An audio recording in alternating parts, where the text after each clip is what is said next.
राष्ट्रीय स्तरावरील 11वी ए-बॅकस व वैदिक गणित स्पर्धा पुणे 2026 मध्ये चॅम्पियनशिप मिळवून चिरंजीव हर्ष महेश रामपुरे याने इचलकरंजीचे नाव उज्ज्वल केले आहे.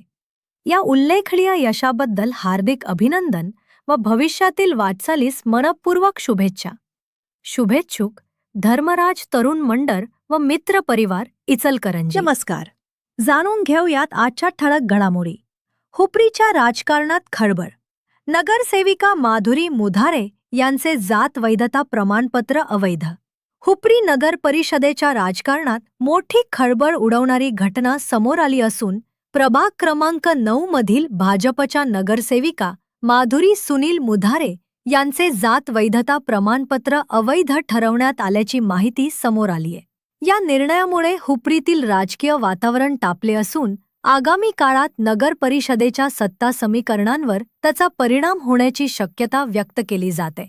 हुपरी नगर परिषद निवडणूक 2026 मध्ये भाजप महायुतीने एकहाती सत्ता मिळवत नगर परिषदेत आपले वर्चस्व प्रस्थापित केले होते.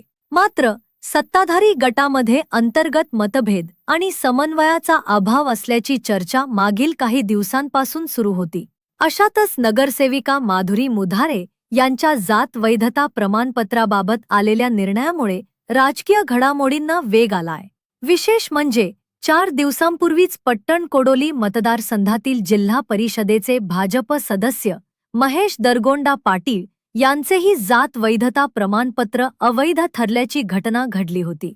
त्यामुळे भाजपच्या स्थानिक नेतृत्वासमोर नवीन अडचणी निर्माण झाल्याचे बोलले जाते. या पार्श्वभूमीवर हुपरी शहरात विविध राजकीय चर्चांना उधाण आले.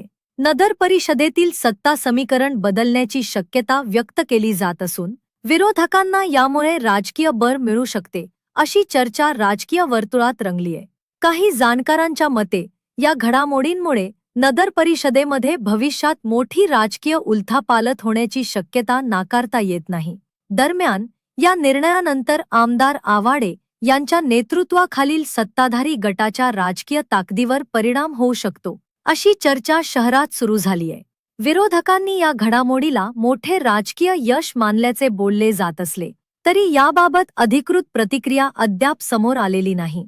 हुपरीतील या घडामोडींमुळे राजकीय वातावरण चांगलेच तापले असून पुढील काही दिवसात या प्रकरणावरून आणखी राजकीय संघर्ष वाढण्याची चिन्हे दिसत आहेत. नगरसेविका पदाबाबत पुढे काय निर्णय होणार आणि त्याचा नगर परिषदेच्या सत्तेवर नेमका काय परिणाम होणार याकडे आता संपूर्ण शहराचे लक्ष लागून आहे. अशाच लेटेस्ट अपडेट व बातमीसाठी आमच्या YouTube चॅनलला सबस्क्राईब व Instagram अकाउंटला फॉलो नक्की करा.